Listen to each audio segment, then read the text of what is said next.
This is the beginning of one of the field trips in our globally connected class on water. You can tell this group is from the American University of Nigeria. I have actually not students, except one of us, but staff members and a fellow faculty member here on this trip. Rather than introduce them now, you'll be hearing kind of from each one of them at different points. And behind the camera is Dr. Tanawat, who is the other instructor in the AUN classroom in what I'm calling our global course net. Okay, so this is a field trip. It's actually, guys, a rehearsal for a field trip, because we'll do this again next week or the week after, hopefully with a large group of students. And we are going to be going, as I promised for most areas, on a little bit of a travel log, a water-based travel log to highlights in this area. We'll go see a marsh and evidence of flooding, and talk a little bit about why flooding and desertification are two sides of the same coin. We'll see areas that really speak to us about what is the Sahel, the southern leading edge of the Sahara Desert, an area that would probably be arid and moving slowly because of human practices, but now is expedited in its movement and the deterioration of the land by global warming. We'll see an area related to my research, which is where trash is being dumped right in the water. Talk a little bit about the relationship between trash, toxics, leachate, and water movement. Very excited to take you to the Bole land. If everything goes well, you'll meet the chief of the Bole tribe, Chief Abdul Muminin, and we'll talk to him a little bit. And there we'll learn about another agenda, which is jatropha. And several jatropha researchers and scholars here, in fact almost all of us, have some involvement. And that is the plant we're using to combat desertification and potentially to realize such additional benefits as fuel wood and biofuels from the jatropha oil. So with that, we're going to get in the bus, we're going to go, and that's what we're going to do. You'll meet everybody. Cheers. I never knew that you were a journalist. Okay, so we were just talking about the fencing, the walls, which are evidence of the fact that this area was going to be developed. There are other areas that were developed, and these properties were lost, in this case precluded from development by the devastating flooding last year.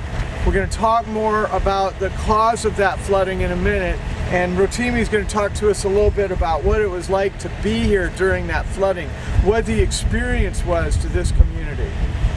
Yeah, last year around June, July, there were a series of rain, and coupled with that was the release of the dam, of Lado Dam, which is the Cameroonian dam, which is the border country to us here, and that really caused the water level to rise beyond the normal.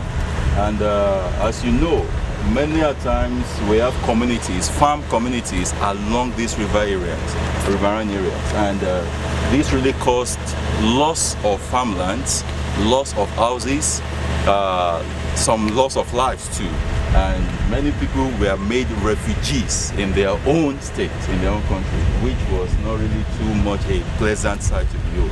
And it really lasted for like a month and thereabout, that before the water really subsided. There were 2 releases of that water, and which was even making people that were thinking they were recuperating to have another blast of it.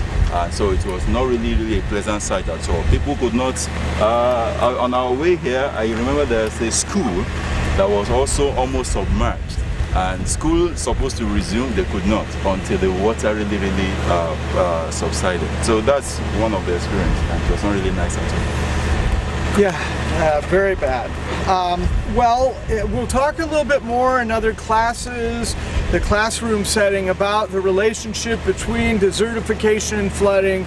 Suffice it to say, in this film, it is the removal of trees, the deforestation caused really not just by global warming and advancing climate change even more by human usage, which we're going to see later in this same field trip, of cutting the trees for fuel wood and overgrazing the land. But it's the removal of that protective canopy and the influence of the organic matter and the roots in holding the soil in place that exposes the water to more rapid movement, less soaks in, less is available. We'll learn all about that in the hydrologic cycle in our classroom lecture. We're also going to learn about wetlands. You can see those behind me. These are seasonal wetlands. Other areas will be kind of year-round. We use the word vernal to describe wetlands that are permanent versus periodic. And also notice the agriculture. That's pretty interesting. This is maize or guinea corn? Maize in the foreground. One of the things I've noticed in my year here is how rapid and I guess you could say entrepreneurial the farmers are to use soil as soon as it's right. Somebody is just working up soil right outside the university's gate between the wall, the security wall, and the fence, and putting in rice there. You're gonna get lectures and you'll be in Pakistan seeing areas like the Punjab where agriculture is just a constant year-round intensive and exquisitely planned activity. And here this soil's been conditioned by last year's flooding, it's been moistened by this year's flooding, and somebody has descended in here, said this property is just right, let's throw down some corn. They'll get a harvest before the rainy season is over, or at least before it's all the water's used up in the soil. And so that's interesting to see too. Does anybody else here think of anything they would add at this particular stop? Everybody's going to have a chance to say something. Anything I might have missed here? No, you've done a great job. Okay, next stop coming. Okay, so you've been seeing some footage of those cattle down there, and I'm going to introduce people to talk about it. This is Ibrahim Rada. He's an undergraduate here. This is Dr. Ferdinand Che, professor of business. That's right, and technology. And technology. And then you've heard from Rotini. I'm going to just fertilize the discussion. Talk to us about the Fulani, the herdsmen, their grazing style, and also a little bit the conflict with farmers. And with that, I'm stepping out of the scene. Okay. Fulani are example of nomadic farmers in Nigeria, whereby they move their cattle from one particular place to another in looking for pasture. They usually leave northern Nigeria to southern Nigeria during dry season and come back to northern Nigeria while rainy season, as they are here now. So I will handle over the discussion to the rest. Well, I guess one of the things that one really takes away is what Rada just said there. These are people who don't, by and large, stay in one spot. They're really driven by the need to be able to look for pasture for the cattle. And of course, that means that they can go much further during the drier seasons. And during the rainy season, there is a lot more pasture for the cattle, so they move around a lot less. But of course, there's the relationship with the local land, which is, as Charles was talking about earlier, a lot of it is obviously used by local farmers as well. So you have to look at the tension, so to speak, between the need to have the cattle graze, as well as looking after the local farmland that is actually very important for food. And of course, we should not ignore the fact that the cattle itself is also a source of great protein in an area such as this, where drought can be very devastating as well. So, you want to add something else?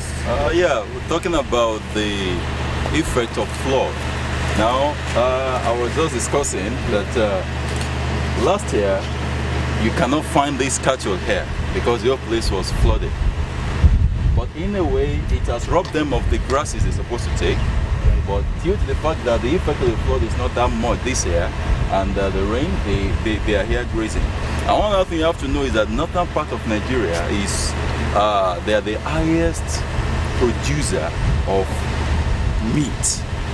due to this system. It's extensive, quite all right, because they have to move on, but it's one of the things that Nigeria don't import. Meat is as cheap as anything due to the effect of it. So their relationship with cropping is just that one way or the other, as they are moving around, they are adding to the fertility of the soil. Because through their excreta, the land gets fertile, and they also source of manure. They also get their livelihood. And there's no age bracket to an herdsman, a Fulani herdsman. A child of 5, 6, 7 can herd as a number as large as 200, because it is a training that they get right from birth. And also, fresh milk can also be gotten from them, especially from the lactating mothers. And this milk is being sold, and it's also a source of livelihood. It's also another form of animal protein from them. So that's some things about the Fulani area. Okay, I can add a little bit now about a comparison with meat in the developed world versus the developing world. One of the reasons that the world is in water crisis is that in many countries we use so much water to produce beef. I'll certainly talk about the United States. We concentrate our beef into these giant feedlots. We slaughter them, we package them, and we ship them large distances, and we have very high sanitary standards. But because of that whole cycle, they often say that it would take like a swimming pool worth of water to supply one steak to the American consumer. And here, you know, we'll try to get a couple of stills of the way they sell meat here at the market. You'd have to say that the water impact of these cattle are much less. In fact, the overall environmental impact of a pound of this beef is considerably less than in a comparable pound in the United States. And by the way, China is starting to adopt a lot of the US and UK type agricultural systems, including this, and that's just going to exacerbate the water crisis in that country. One more factor we don't really think about: the water behind our food production. Okay, next stop. Okay, I'm in the distinguished company of Chief Abdul Muminin Abubakar, and he is the leader of the Bole people. We're going to go out to the village. We're en route now, and in fact we're going to wade through this river. Chief, what's the name of this river? Chochi, River Chochi. And this river is passable in car sometimes and only on foot other times. Yes, actually,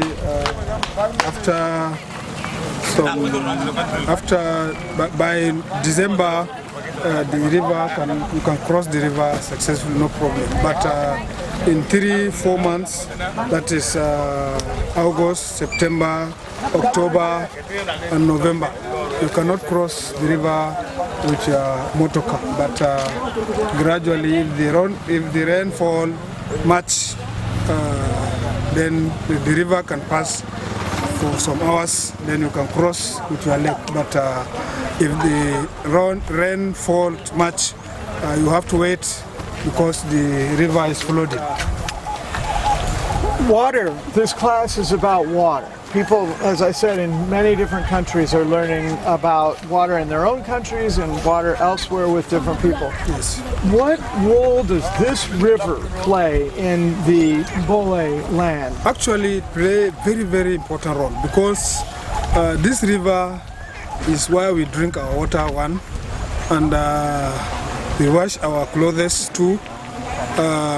We irrigate our farms during irrigation because we have dams somewhere here down, and actually we also refill our fish ponds. Many importance the river do for Bole people. Now we have high water now, so we're going to wade through. We see people wading right now. Yes. Does it ever flood so much that it causes damage and ruins crops or otherwise makes life worse for the Bole? Yes, actually by September I mean October, November, August, September, sorry. By September, from 12th to 30th of September, usually the river is flooding. By that time, it caused damage. You see some crops around the river are now flooded. Therefore, usually by that time it caused damage to our crops. Usually the little one, and it also carry some boys, those who are playing inside the river, that is claim some life, and it's also taking our sheep and some of our cows, because sometimes they used to come to the river to drink water. So you see, by that time the river is flooded, therefore they don't know actual place where to drink. By that time they think anywhere is equal there, but actually it's not like that. Then they fall into where the river is deep. Then the flood is now to go with them. Well, I have one last question while we're here. The students in the class are interested in pollution and parts of the water use that could make people sick. Do you ever have times where this water is made unsafe or polluted in a way that your village people can't use it as much? Actually, in the term of pollution, the water is polluted because you see many people are swimming inside, and the water is carrying some dirty property, whereby some fecal matter such as cow, dung, and others are inside. Although the water is running, and the sun also is beating around, but actually it's not pure. Actually, the water is contaminated with the first things that I told you. Actually, sometimes some people, you see, as I told you last other time, the water is claiming life. Somebody is dead inside and is rotten. Therefore, this also causes the water not to be pure. It's polluted. Therefore, a lot of such cases make the water to be unpure. Great. Well, thank you. It's time to go to the village now, and we'll be wading through the river and then riding little motorcycles.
What AUN has done for the Bole tribe, including people such as Alex Kobo and Martine Birch. Okay, actually, these people are very good people. I want to count 3 or 4 people. You see, Martin Boat, we met last time, through Alex Kobo, who we were discussing on how to cross this river pass, because Madam President linked relationship between myself and Alex Kobo. Then Alex Kobo brought Martin Booth.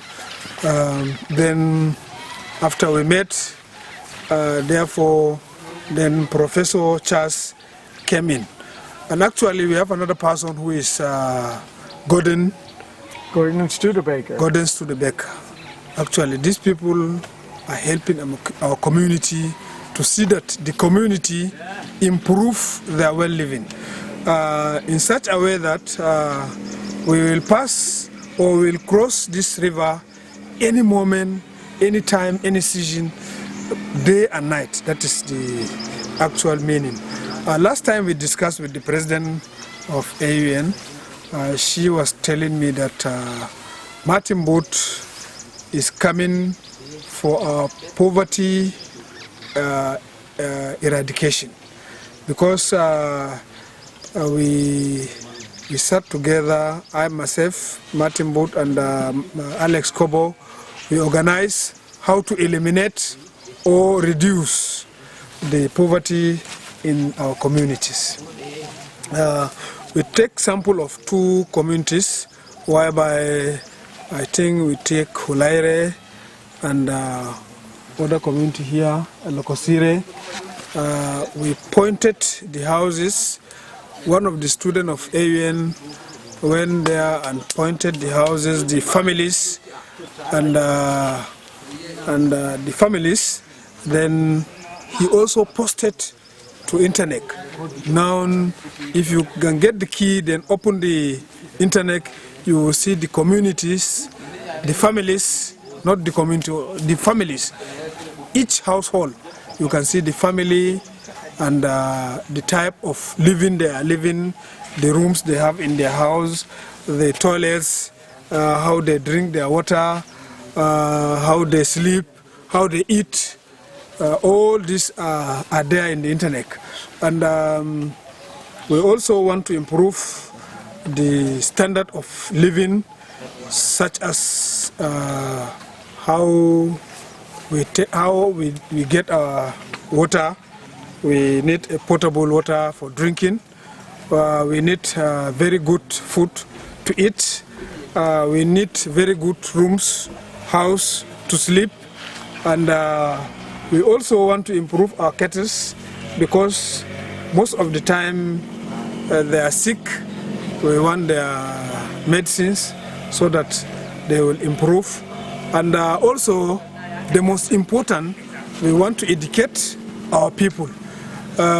You see, in just a few months, government through the Adamawa Universal Basic Education, they built a very handsome, very good classroom here, equipped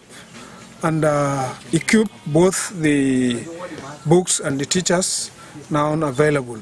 Therefore, you see, in many times the AUN are coming with their community services, helping in the renovation in our classes, clinics, and sometimes road.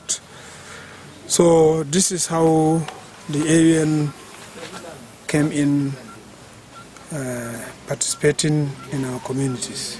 Good. Well, let me move right to the topic of water. You talked about how AUN had helped you with water. Tell what the life of the village here is. We know where the river is and access to water there. What is the relationship between this village and water? Speaking generally, and also if AUN's done anything to help. Yes, actually we designed how to sink borehole, but sinking borehole is expensive. We are trying to mobilize the resources for sinking the borehole. But if you can see our clinic, there is a water filter or water purification machine brought from US through our friend daughter. that is Sarah, the daughter of Alex Kobo. Yes. Actually, the machine is there. It's purifying the water, not only for the clinic, but for the community, for the entire community. And actually, the machine is perfect. It's now working. If we went through, you can see the machine, and it's also manual. You can operate it manual. It's not electric. It's not. You cannot use any machine. It's manual. Then you purify water for the whole clinic to consume. Then the water have about 5 filters. One is for germs, that is virus. One is for bacteria. The other one is for odor, and the other one is for particles, and the other one is for I forgot. But it's 5 filters. Actually. Now, you talked about the boreholes that you have discussed how to dig them. Yes. Where does the water come from now if you don't have boreholes? Now we are now drinking water from river. River and wells. That's the river's a long way. Yes, they are around here. We have little river here whereby water is passing. We are drinking water from them, and you see, this is rainy season. We also have our container to get water from if rain falls. Therefore, we mobilize and keep water for drinking. Perfect. Yes. Well, one of the other relationships between the university, besides our service relationship and volunteer activities, is our research program. Yes. And Ibrahim Rada is the lead student on studying jatropha and ways to use jatropha. We're going to talk a little bit about that in the classroom. Ibrahim, why don't you ask a few questions and kind of take over the interview on the chief and how we're working with jatropha. My name is Ibrahim Abubakar Rada. I'm a student of American University of Nigeria. I'm here to talk about a little bit of jatropha project for the purpose of production of biodiesel in Adamawa community. Few months ago, a student of ENT, that is class of entrepreneurship, come with an idea of biodiesel production from uneatable crops. The students critically select jatropha as the case of study.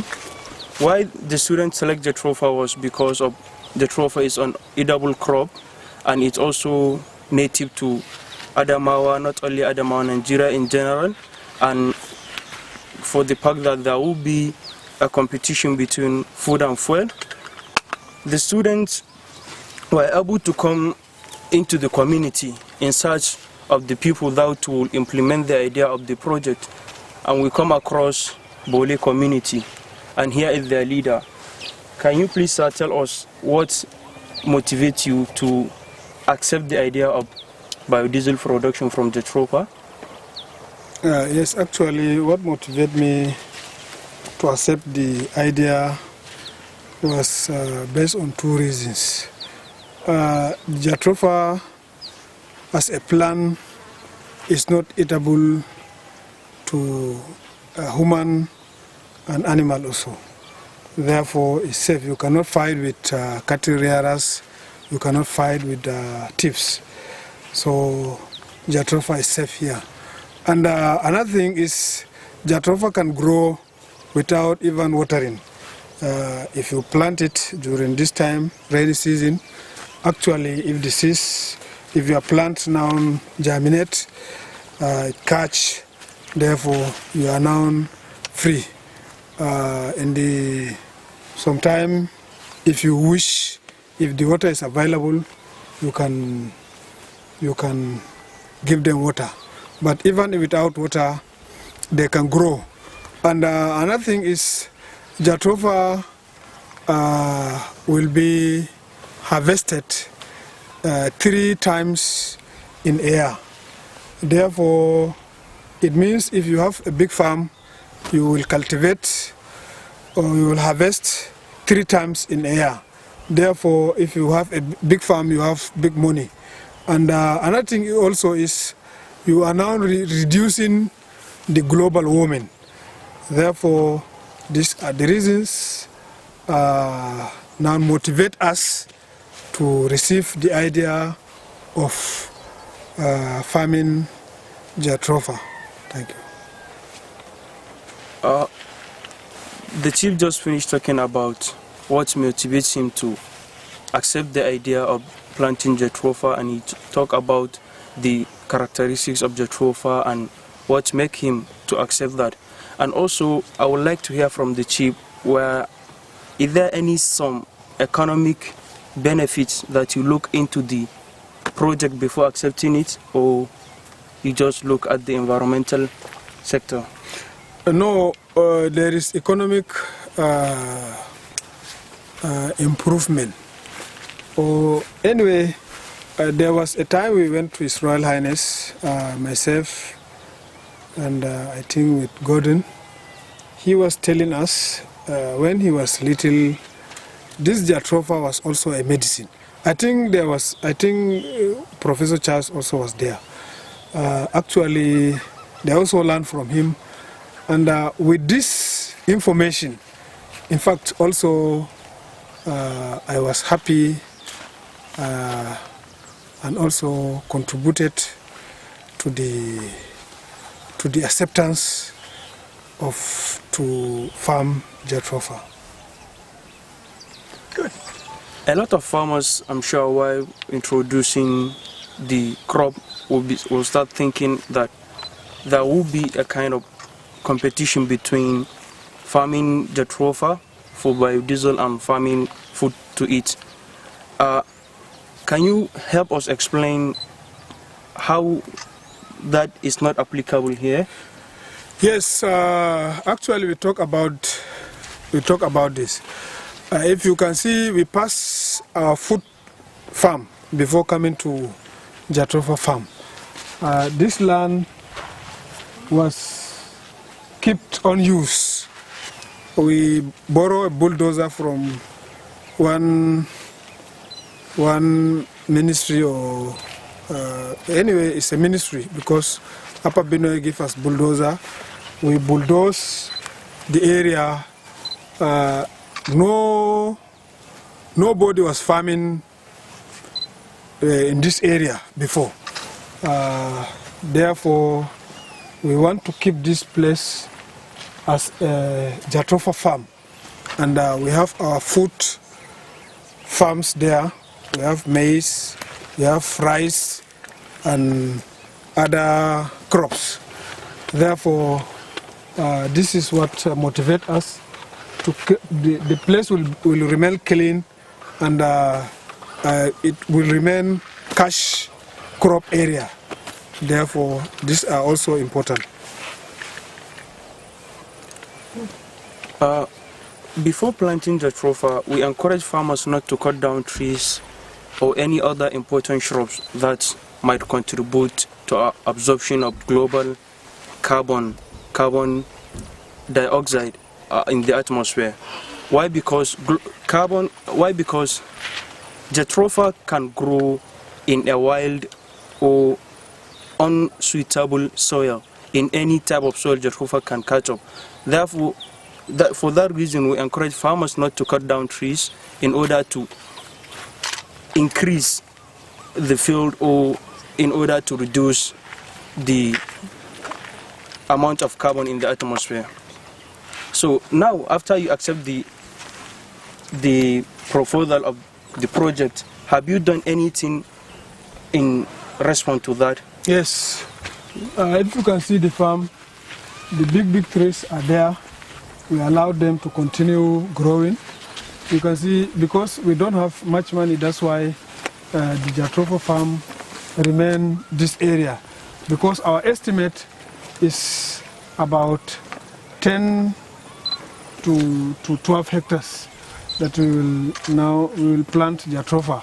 All this area you can see is our farm for jatropha. But still, notwithstanding in the next year, if we are alive, and our association, Wale Community Development Association, will continue to clear this land and continue with the Jatropha farm, because we want to learn from these 2 hectares. We want to learn the mistakes, how to care with the farm, how to carry the farm along. So the economic. We also continue looking at our packets, because we don't want to dry the packets. Therefore, that's why we stop at this level.